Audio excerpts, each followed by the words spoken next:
Hello students, welcome. तो students start करेंगे 54 EC का टॉपिक। ठीक है, देखो 54 ईसी, अभी ये 54 ईसी आपको कब कब हेल्प करता है वो भी देखते हैं। इसमें कैसे टैक्स बचाया जाता है। तो सबसे पहले इसका मेन हेडिंग पढ़ लो कि capital gain not chargeable on investment in certain bond.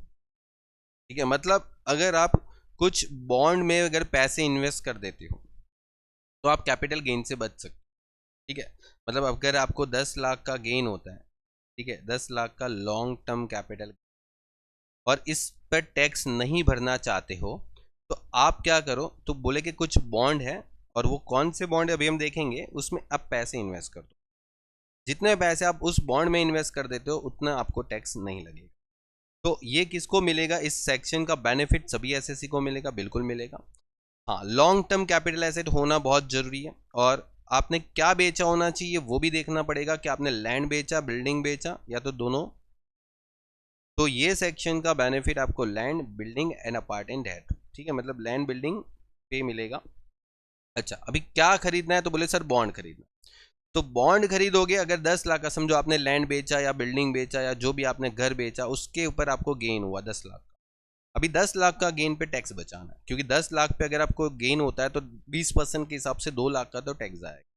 अब ये 2 लाख का टैक्स बचाना है तो आप क्या करोगे, तो बोला कि sir national highway authority India, rural electrification corporation limited, और दूसरे दो और बॉन्ड है जो मैंने आपको कोर्स के अंदर समझाए थे, पावर फाइनेंस कॉरपोरेशन लिमिटेड और railway, Indian railway finance corporation. ये दो बॉन्ड जो है वो 5 साल के लिए परचेस कर लो, मतलब एक तरीके से इन्वेस्ट कर लो। इन्वेस्टमेंट होता है, बॉन्ड में इन्वेस्टमेंट होता है।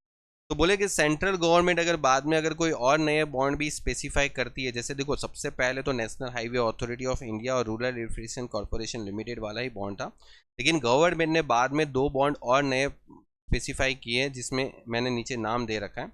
इसमें भी आप पैसे इन्वेस्ट कर सकते हो। तो अगर इसमें आप पैसे इन्वेस्ट कर देते हो 5 साल के लिए, ठीक है, ध्यान रखना 5 साल, तो जितने पैसे इन्वेस्ट किए, समझो मैंने इसमें 10 लाख पूरे इन्वेस्ट कर दिए, तो 10 लाख का इन्वेस्टमेंट हो गया, तो आपके पास यहाँ पर नील आ जाएगा, नो टैक्स, मतलब आपको कैपिटल गेन बचेगा ही नहीं जिसके ऊपर आप टैक्स भरना चाहो, नहीं आएगा, जीरो।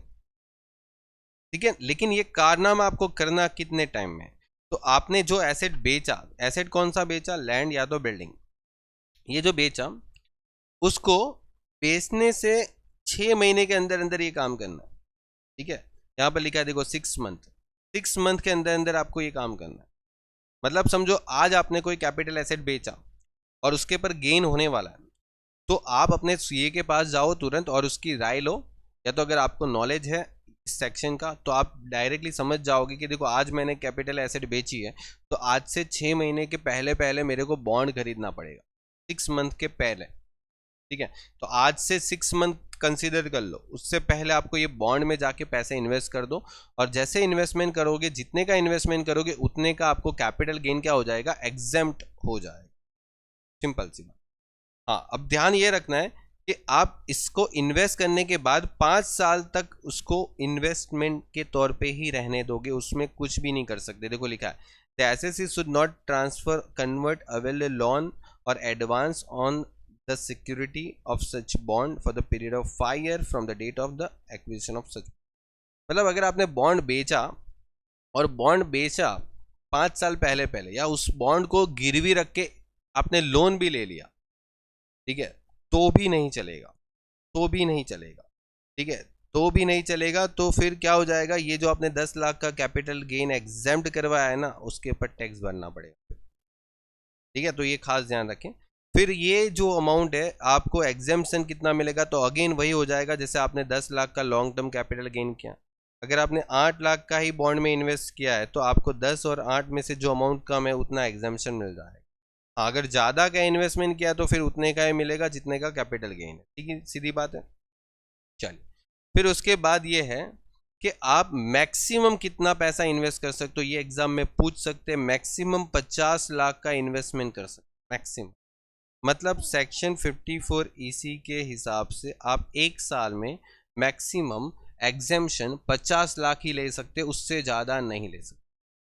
ठीक है, मतलब अगर समझो मैंने कोई एसेट बेचा और मेरा को 60 लैक्स का गेन हुआ, अब 60 लैक्स का गेन हुआ, लेकिन मैं क्या कर रहा हूँ 60 लैक्स का बॉन्ड खरीद ले, तो क्या ऐसा है कि मेरे को 60 या 60 लैक्स पूरा एग्जाम्प्ट हो जाएगा? बोला कि नहीं, आप बॉन्ड 60 लाख का खरीदो कोई प्रॉब्लम नहीं, गवर्नमेंट आपको 50 लाख से ज़्यादा का एग्जाम्पशन नहीं देगी, आपको कंपलसरी 10 लाख पे टैक्स भरना पड़ेगा। ठीक है, तो ये यहाँ पर लिखा भी है, can not exceed 50 lakhs on. ठीक है, कंप्लीट। और अगर हमने ऊपर बात बोली है ना कि 5 साल तक इस बॉन्ड को अगर आप बेचोगे नहीं, ट्रांसफर नहीं करोगे, कुछ भी नहीं कर, तो अगर कर लिया तो फिर क्या होगा?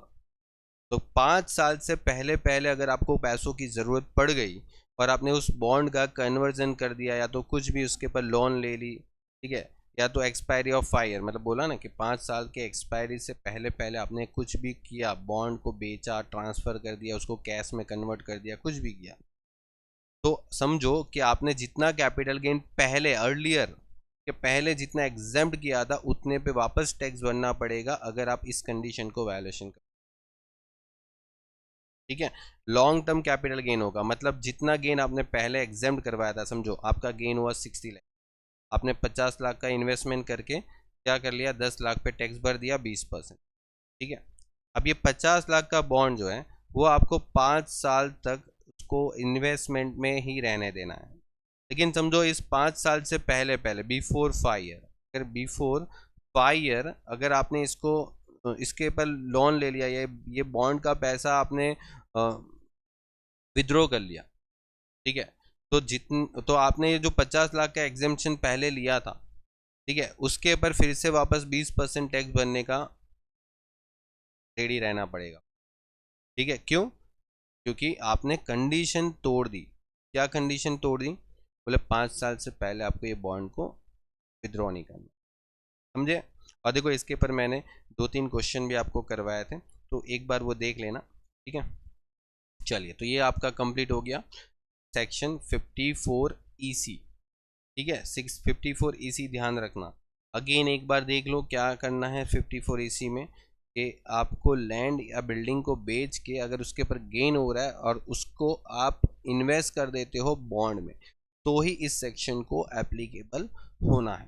ठीक है, चल, तो ये खास ध्यान रखना, गलती नहीं होनी चाहिए। आपको मैच द कॉलम में भी पूछ सकते हैं। देखो मैं आपको बता दूं, जैसे हमने 54 पढ़ा, फिर 54 इसी पढ़ा, आगे हम 54F पढ़ने वाले, और 54B करके भी एक आता है, आपको एक बार एग्जाम में पूछा था।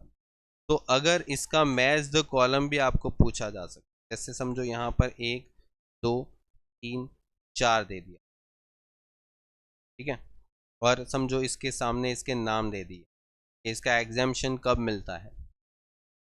ठीक है, तो यहाँ पर लिख सकते हैं जैसे इन्वेस्टमेंट इन बॉन्ड। ओके, कौन सा? तो national highway authority of India. फिर यहाँ पर इसकी कुछ और कंडीशन लिख देंगे, जैसे समझो investment in residential house. Okay, फिर यहाँ पर कुछ और कंडीशन लिख सकते, इधर लिखेंगे एग्जेम्पशन,